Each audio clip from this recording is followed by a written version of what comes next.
Ecco, adesso abbiamo Felix Böhn e vorrei segnalare che l'intervento è in francese, le slide però sono in italiano. Ecco, no.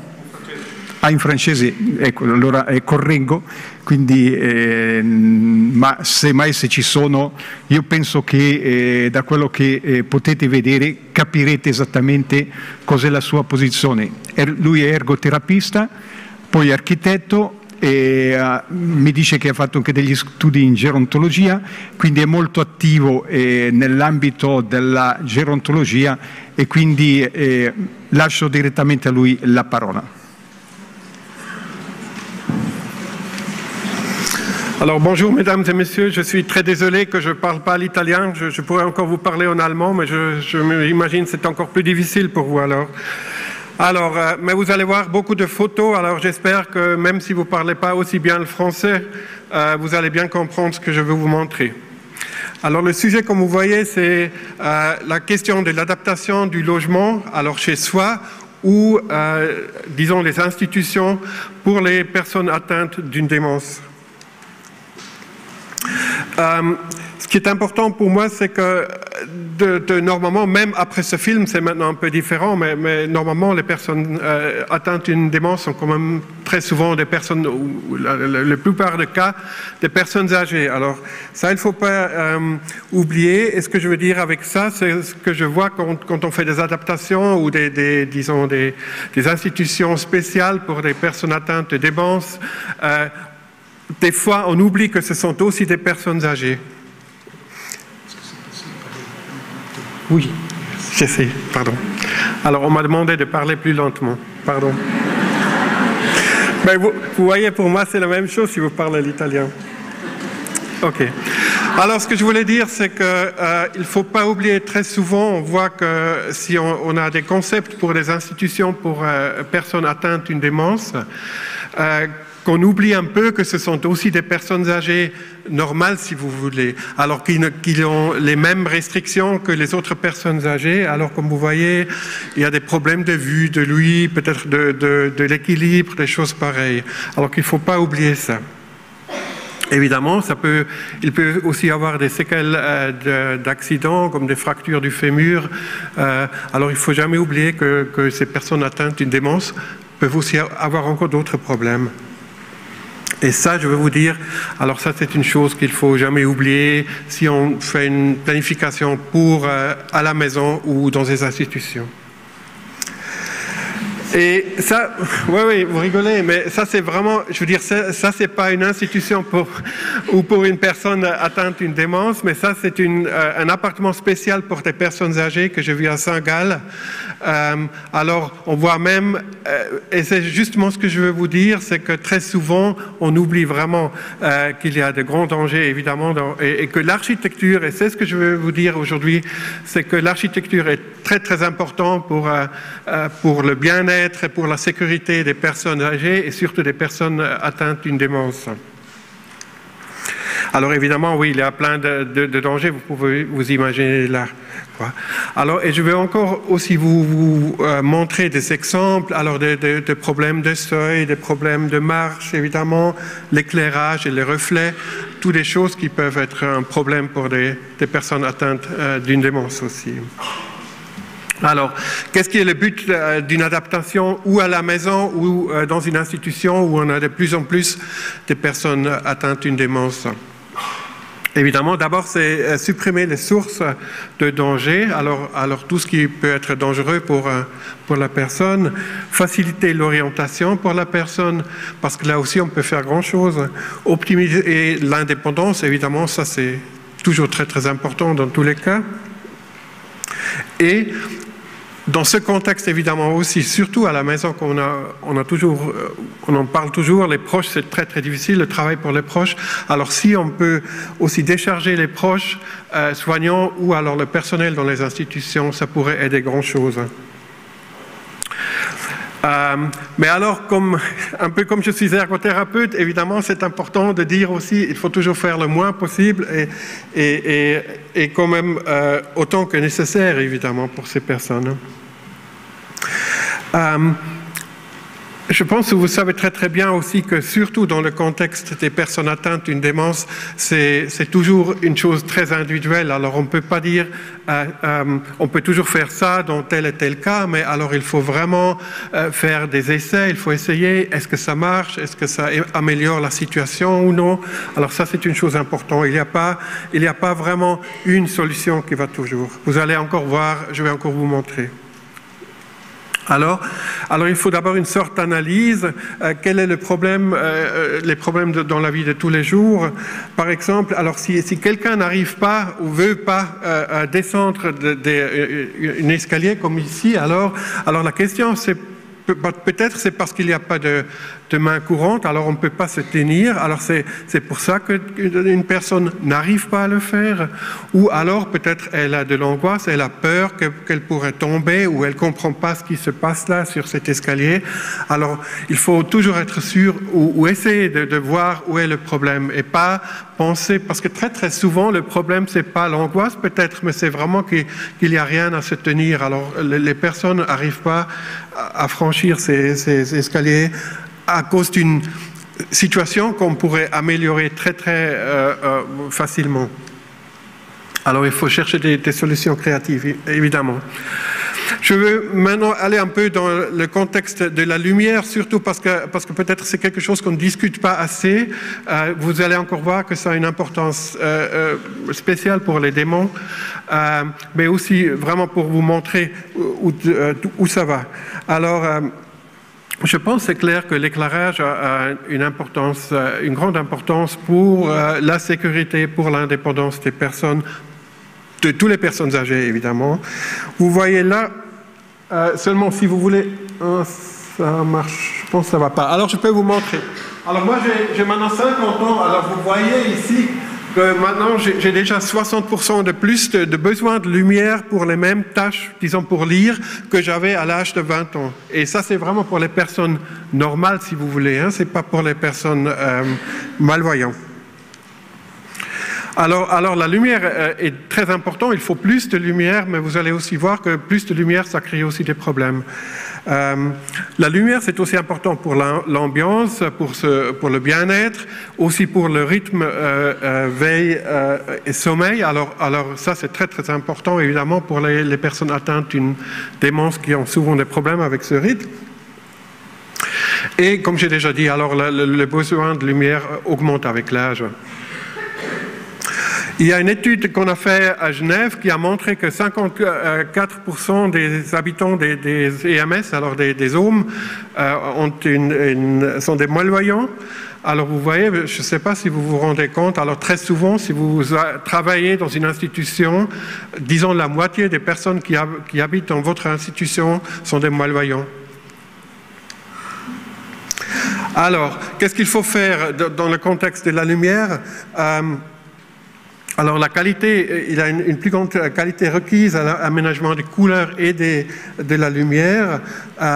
Et je ne sais pas si vous avez entendu parler de cette fameuse lumière circadienne. Alors on essaie, surtout dans le contexte de la démence maintenant, on essaie de simuler, si vous voulez, la lumière de la jour dans les institutions, avec l'idée que les personnes qui sont très souvent toujours à l'intérieur de l'institution, où leur corps, si vous voulez, leurs yeux réalisent, alors maintenant c'est le matin, je dois me lever, maintenant c'est midi, il y a plein de lumière, et vers le soir il y a moins de lumière, alors le corps me dit il est temps d'aller dormir, parce qu'on a vu qu'avec la lumière normale à l'intérieur des institutions, où on ne sait jamais si c'est le matin ou le midi ou le soir, alors ça devient encore plus difficile pour les personnes atteintes d'une démence. Je vais vous montrer ça, c'est une installation en Allemagne qu'on a fait. Alors ça, c'est la situation que vous voyez le matin. Alors le matin, c'est très clair pour vraiment réveiller les personnes, si vous voulez. À midi, c'est un peu moins clair déjà, et surtout, vous voyez peut-être, c'est un peu plus rouge déjà, alors c'est plutôt déjà vers la lumière du soir, et le soir, c'est comme ça, alors disons à 5h, 6h, c'est comme ça, alors il y a moins de lumière, et la lumière est plus rouge, alors, et ça indique au corps, aux yeux, que maintenant il est temps d'aller se coucher ou devenir un peu plus calme. Alors, pour encore une fois vous montrer, alors ça c'est le matin. à midi et le soir. Et ça, c'est une chose qu'on installe de plus en plus dans les institutions pour aider à créer un rythme de veille-sommeil chez les personnes là. Évidemment, il faut toujours dire que le problème de base, en effet, c'est qu'on ne sort pas avec les personnes atteintes d'une démence AC. Alors, évidemment, beaucoup mieux qu'une installation pareille, ce serait de sortir avec les personnes atteintes d'une démence tous les jours. Hein. Alors, je pense que ça, c'est quand même clair aussi. Mais il y a d'autres choses architecturales qui sont importantes qu'on se réalise, peut-être pas, comme vous voyez ici. Ce que je vois très souvent dans les institutions, une grande fenêtre au fond du couloir, et ça, c'est l'effet que ça fait. Alors, vous voyez, parce que c'est si clair, la lumière si claire qui vient de la fenêtre, on ne voit plus les visages des personnes. Alors, ça peut provoquer de l'angoisse. Peut-être vous pensez que c'est à cause de la démence, mais maintenant que vous voyez la photo, vous pouvez vous imaginer que peut-être c'est pas seulement la démence, mais c'est vraiment, si on ne reconnaît pas les personnes qui s'approchent, ça peut faire du peur à tout le monde. Alors ça, c'est une faute architecturale, si vous voulez. Hein. Alors, ou des choses pareilles, ça c'est une institution à Zurich qui vient d'être rénovée pour des personnes âgées. Et alors, vous pouvez vous imaginer s'il y a des reflets comme là au plafond, là, alors ça fait évidemment, ça fait peur aux personnes atteintes d'une démence. Et ça, encore, c'est la même institution, c'est des chambres privées. Vous voyez 2 fois une réflexion dans la chambre. Alors évidemment, si quelqu'un bouge, on ne le voit même pas, on voit seulement la réflexion, ça peut provoquer de l'angoisse, seulement parce qu'il y a ces surfaces reflétantes. On peut aussi s'imaginer évidemment avec des escaliers pareils que je vois très souvent dans les institutions, là, vous ne réalisez même pas que ce sont des escaliers. Alors, c'est clair que les gens ont peur de prendre ces escaliers. Alors je pense qu'il faut vraiment plus se réaliser que l'architecture a un impact très très important sur le bien-être et sur l'indépendance des personnes âgées. Comme si vous voyez cet autre exemple, là on voit beaucoup mieux que ce sont des escaliers, on peut se tenir des 2 côtés parce qu'il y a des mains courantes des 2 côtés. Alors je pense que c'est clair pour tout le monde que c'est beaucoup mieux et ce sont des petites choses comme ça parce que vous voyez, ça ne coûte pas beaucoup plus là, des escaliers comme ça que ceux-là, peut-être même c'est encore moins cher. Alors c'est pas une question de coût. Ce qui est aussi important, je pense, vous le savez, c'est des revêtements de sol uninterrompus. Alors des revêtements de sol qui ne changent pas entre le couloir et les chambres, par exemple, parce que ça fait toujours quelque chose qui est difficile à interpréter pour les personnes atteintes d'une démence. Ils ne savent pas si c'est une marche, ils ne savent pas si c'est un trou. Alors, c'est important d'avoir le même revêtement du sol dans toute l'institution, si c'est possible. Aussi des contrastes, vous pouvez vous imaginer ça, c'est aussi dans une institution pour personnes âgées à Zurich ou près de Zurich. Alors on peut s'imaginer que c'est très très difficile de s'orienter dans une pièce pareille. C'est pas très amical non plus, hein, c'est pas très chaleureux non plus. Mais alors, on peut s'imaginer que c'est difficile pour une personne de s'orienter, de savoir où on est. Et si vous comparez avec une autre salle de bain où il y a des couleurs, où on a de bons contrastes, je pense que c'est clair pour tout le monde que ça, à gauche, alors la photo à gauche montre une situation où ça peut être beaucoup plus facile pour les personnes atteintes d'une démence, pour les personnes âgées, de s'orienter, de savoir où est le WC, où je suis et tout ça. Alors je pense, ça c'est très très clair. Mais il y a aussi l'autre. Ça, c'est une institution à Fribourg où moi j'ai fait le concept. Ça, c'est pour des personnes atteintes d'une démence. Et moi, j'avais l'idée de mettre des bacs de douche blancs dans un...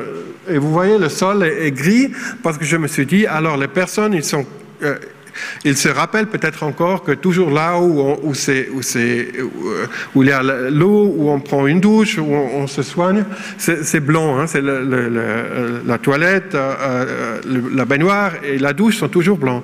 Alors on a fait comme ça, mais il y avait une personne qui ne voulait pas mettre un pied là-dessus parce que lorsque c'était encore blanc, parce qu'elle avait peur, peut-être parce qu'elle a pensé que c'est un grand trou, on ne sait pas, parce qu'on ne peut pas demander. Alors ce qu'on a fait, c'est on est allé acheter, vous voyez là, un tapis en plastique un peu de la même couleur, et à partir de ce moment-là, cette personne a aussi pu prendre une douche. Est-ce que je veux vous dire deux choses. D'abord, alors si vous voulez, j'ai fait une faute peut-être, mais aussi que c'est toujours très important de réagir là-dessus. Alors de vraiment observer qu'est-ce qui se passe, et si quelqu'un a de la peur, si quelque chose ne marche pas bien, alors chercher très créativement une autre solution, comme on a fait ici. C'est pas trop beau, mais ça fonctionne. D'autres choses aussi, en ce qui concerne, vous connaissez peut-être, ça c'est une institution pour des personnes atteintes d'une démence en Allemagne.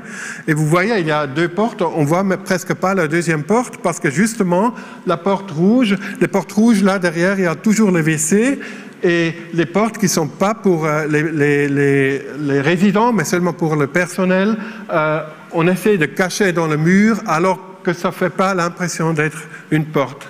Alors vous voyez très bien, sur le prochain photo, alors même au fond d'un couloir, on voit très bien cette porte, elle est attirante. Alors si quelqu'un doit aller à la toilette, on a au moins l'espérance, l'idée qu'elle va aller vers cette porte et pas vers une autre porte pour la toilette.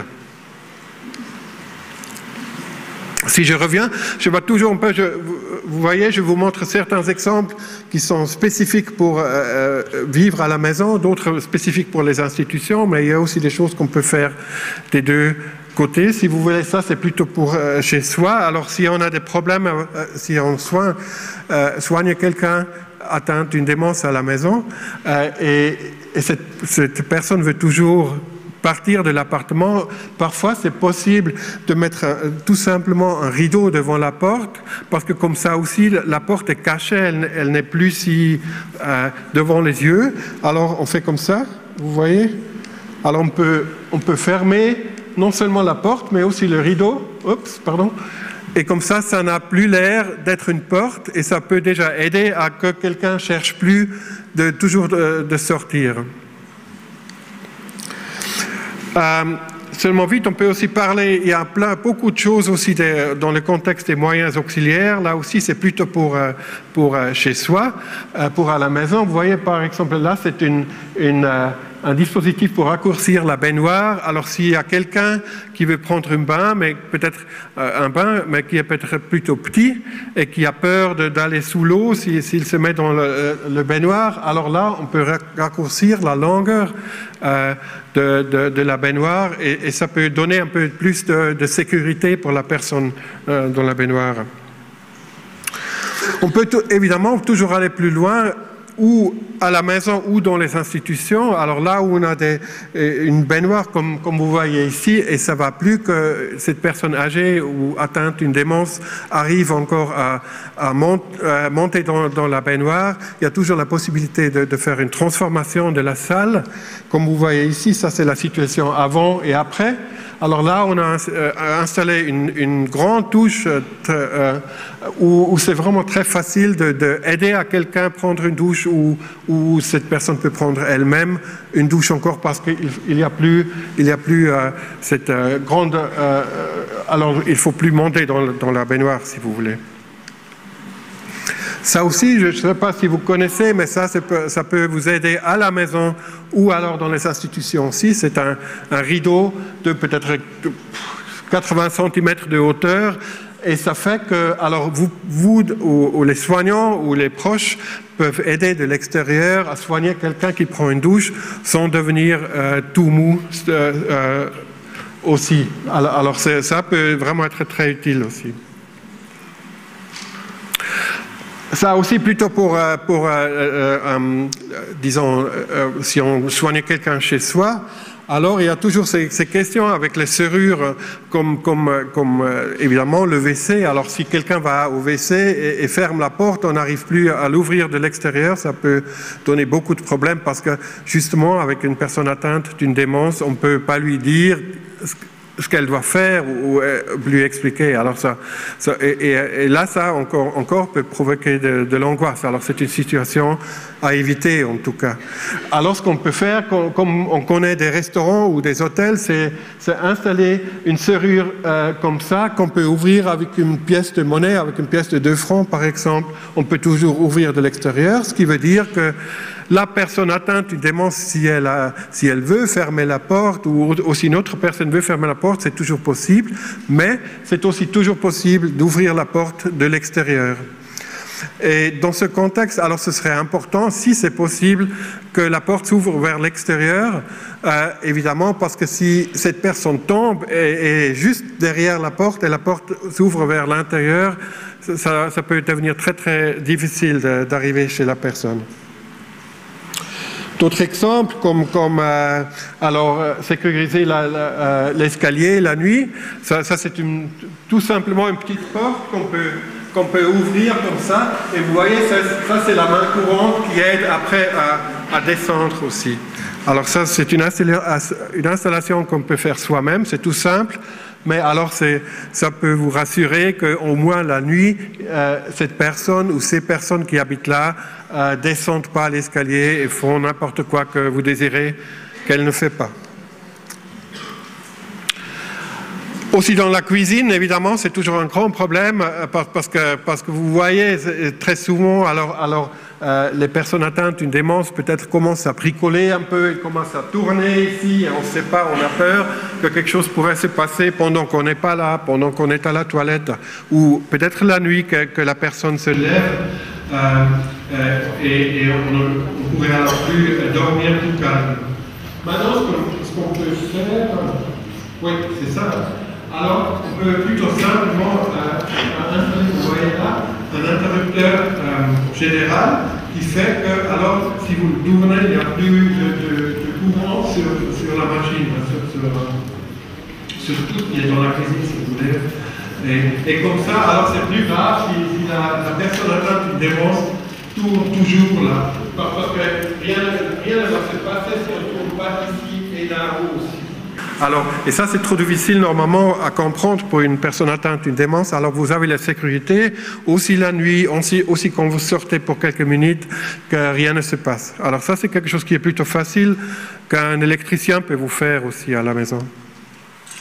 Évidemment, il y a encore des choses comme un détecteur de présence. Alors, il y a des systèmes avec horloge qui font que la machine s'arrête après 20 minutes ou des détecteurs de présence alors ça marche seulement s'il y a une personne dans la cuisine. Alors, pendant qu'il y a une personne dans la cuisine, il y a cette question de détecteur de fumée, alors qu'au cas qu'il y a quand même un problème, qu'on le détecte le plus tôt possible, si vous voulez. Là, c'est une chose qu'on utilise normalement plutôt dans les institutions, mais on peut aussi acheter pour chez soi. C'est ces tapis de sécurité qui donnent un signal une fois que quelqu'un met les pieds là-dessus. Alors, on met devant le lit, et si la personne se lève la nuit et met les pieds là-dessus, ça donne une alarme, et vous voyez, on peut installer là cette unité d'alarme n'importe où, dans une autre chambre à coucher, dans la cuisine, dans le jardin. Alors, si on veut être sûr que quelqu'un reste dans son lit, ça peut quand même vous calmer, parce que alors comme ça, vous savez, je vais remarquer si la personne se lève, parce que ça va me donner un signal. Je pense ça c'est parce qu'on a entendu avant, je pense vous savez encore mieux que moi que très souvent il y a comme on a entendu, ce stress des proches. Alors il faut diminuer le stress le plus possible. Je pense que ça c'est aussi une installation qui peut aider à atteindre ce but. Oui, ça je voulais encore tout simplement vous montrer ça, aussi pour vous dire, dans les institutions, très souvent, malheureusement, on a disons, cette structure, un couloir et des chambres des deux côtés, ce qui ne me semble pas vraiment une bonne structure, mais je vois partout. Et ça, c'est pour vous montrer ce qui est possible. Vous voyez, ça, c'était aussi une telle institution. Mais alors, on a fait, comme vous voyez, de 4 chambres, on a fait une grande chambre communale où se rencontrer ou manger. Alors, ça c'est une chose. Et comme ça, on n'a plus maintenant là ce couloir qui est sans fin, comme vous avez vu sur la photo, mais alors il y a le couloir et puis ça s'ouvre. Et comme ça fait aussi que les personnes atteintes d'une démence, ils ne vont pas se promener d'un côté à l'autre, mais ils vont plutôt, parce que là ça s'ouvre, ils vont plutôt rester dans cette pièce-là. Alors ça c'est quelque chose qu'on peut, quand même plutôt, évidemment on perd 4 chambres, mais on peut plutôt facilement faire dans des institutions existantes aussi. Alors, j'arrive à la fin de ma présentation. C'est encore pour vous montrer un peu, ou vous donner encore quelques informations. Il y a une fiche, je pense aussi à l'extérieur, en tout cas, cette fiche-là, aussi en italien, qui donne un peu des idées comment adapter un appartement alors chez soi, parce qu'on sait quand même que 60% des personnes atteintes de démence sont soignées chez eux, à la maison. Alors là, ça vous donne des idées comment adapter ces appartements afin d'améliorer la situation. Alors ça, vous allez trouver... Puis, vous trouvez là sur mon site internet, malheureusement pas en italien non plus, une checklist, une liste de contrôle pour les appartements. Évidemment, si on cherche du conseil aussi dans le contexte que moi j'ai parlé, c'est l'association Alzheimer Suisse. Puis, il y a dans tous les cantons aussi au Tessin, il y a les services de consultation cantonaux. Ici, c'est la FTIA qui fait ce travail, qui vous donne des conseils dans le contexte de la construction. Puis, je ne sais pas si vous connaissez, il y a l'EXMA à Unsingen, une exposition de moyens auxiliaires où vous pouvez voir des choses comme je vous ai montré, comme ce truc pour raccourcir la baignoire, par exemple.